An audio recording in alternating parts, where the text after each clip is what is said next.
5-state polls, ladies and gentlemen. 4 governments routed, only one has been able to survive. That is the Bharatiya Janata Party's government in the state of Madhya Pradesh, despite being in power for 18 and a half years. Now, after the defeat, specifically in the Hindi heartland, the North India, the Congress top sources are, in fact, meeting on the loss. There are discussions, deliberations going on. The Congress top sources have told NDTV mistakes were made and course correction will be done. Improper candidates cost us in the last few days. They also said that we'll find a way to work unitedly in India bloc. Let me go across to my colleague Sunil Prabhu, who is joining us with more details on this. Sunil, now, to say the least, this is going to be a very demoralizing defeat as far as the Congress party is concerned. Many would argue that the party could have or was poised to win, if not, all 4, but at least 3 of the states that counted yesterday. Now, post this, what is the Congress party's course correction? What is it, the churning which is going on inside the party? Well, a lot of churning, as you rightly said, is taking place within the party. A lot of issues that they need to address. As you rightly pointed out, I've been speaking to top Congress sources in the party who categorically say that a lot of mistakes were done, where we needed to change candidates, where we needed to give a fresh look. We weren't able to do so.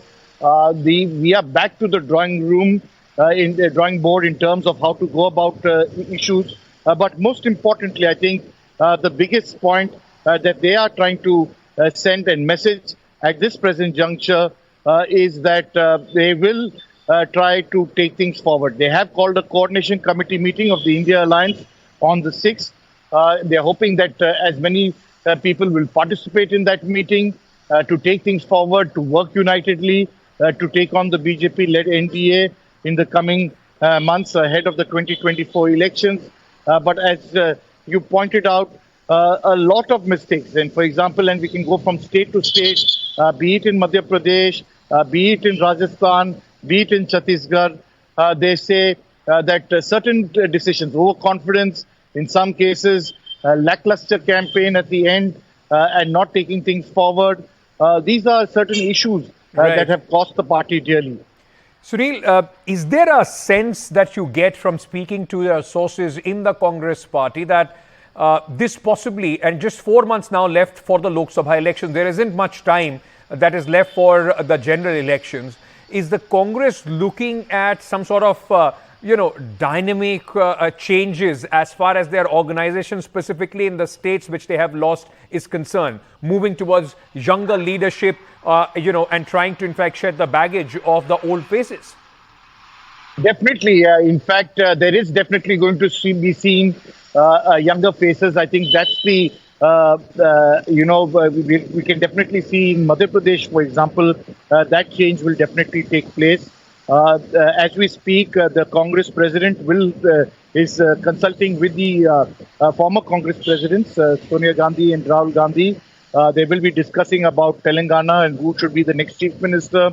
There's a co-group meeting that is expected there. Mr. Revanth Reddy, as we've been saying, is the front runner. Even though there are other contenders, they will try to find a way forward and go ahead with the promises that have been made. Right. No date has been given for the swearing in, but definitely across the states, be it in Rajasthan, be it in Madhya Pradesh, we are definitely going to see younger faces being projected and a younger leadership to take on what is definitely cost the party extremely dearly ahead of the 2024 election. For the BJP, victories, in fact, come and they propel generational changes, at least for the Congress. Many would be hoping that losses will do the same and there will be generational change, not only in leadership, but the way the party wants to take on the BJP in the upcoming general election. Thank you, Sunil, for joining us with all those details. Like Sunil was speaking about Telangana, the only state, the silver lining for the Congress party in these 5-state elections. The party has been able to, in fact, uproot a regional satrap 10-year government of KCR. The BRS party was defeated. Now, sources are telling us that there is not going to be any hurried swearing in today. Plans for swearing in are being put on hold. No final decision has been taken on who is going to be the chief minister Now, AICC observers are yet to arrive in Delhi, and then they will be meeting the party president Mallikarjun Kharge tomorrow. So the decision will be taken most likely by tomorrow as far as the chief minister is concerned. Now, sources also telling us that as of now, there is no consensus on who will be the chief minister as far as Telangana is concerned. Uma Sudhir, my colleague, joining us with more details on this. Uma, many would say that the Congress, even in the states where they win, they get into this problem as far as who is going to be the leader. People were expecting Revant Reddy would be possibly the easiest choice. What's the hiccup? Yes, indeed. This is one state where they seem to have managed the rebel problem, where they seem to have had the Congress leaders, all of different camps also coming together and working together and mounting a very strong campaign and managing to unseat someone who seemed like a very, very popular and tall and undisputed leader.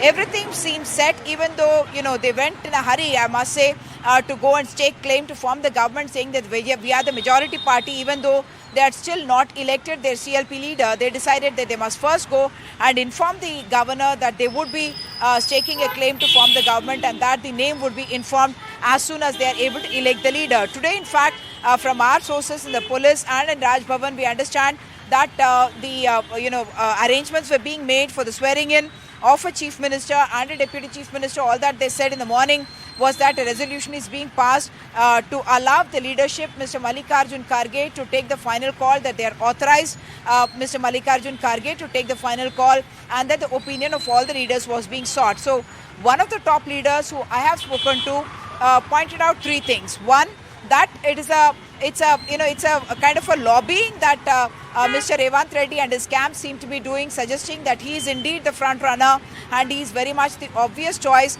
for becoming chief minister, whereas he says there are other contenders as well in the race and they need to be considered as well. And each of the MLAs independently made their own pitch, expressed their opinion, what they think about the CLP leader.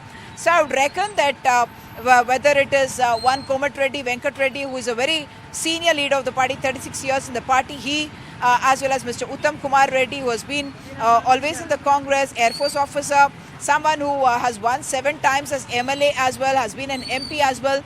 So he too is taking his claim. Bhatti Vikramarka, who is a Dalit leader, has done in a sense campaigning outside of his constituency as well.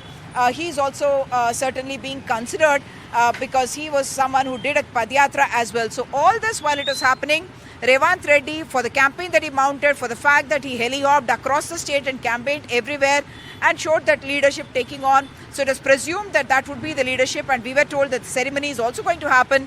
But this top leader told me that a phone call was then made saying that this is still needs to be considered and all options need to be looked at carefully and every option need to be weighed carefully, and then only the ceremony, and that's why it's been stopped. And now the observers will go to Delhi, have that meeting, and then only this could be a way for them to negotiate and get some juicy portfolios as well, more heavy portfolios than what it is. One option that was given to me was that there could be a chief minister and 3 deputy chief ministers. Back to you.